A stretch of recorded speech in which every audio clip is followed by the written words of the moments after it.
Praise the Lord. கர்த்தருக்கு ஸ்தோத்திரம். கர்த்தர் நல்லவர், அவர் கிருபை என்றும் உள்ளது. இந்த நாள் தியானத்துக்காக எடுத்துக்கொள்ளப்பட்ட வேத வசனம் ஏசாயா 9வது அதிகாரம் 6வது வசனம்.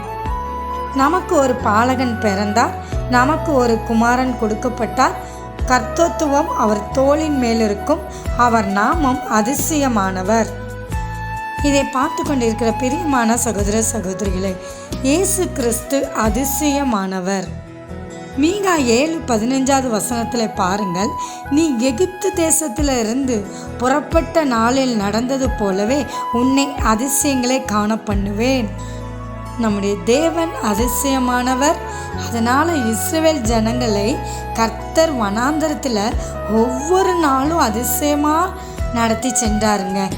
செங்கடல்ல 2ஆக பிளந்து அதை கடந்து போக பண்ணினார். கண்மலையிலிருந்து தண்ணீரை வர வைத்தார். மன்னாவினால் அவர்களை போஷித்தார். காடைகளை உணவாக அவர்களுக்கு கொடுத்தார்.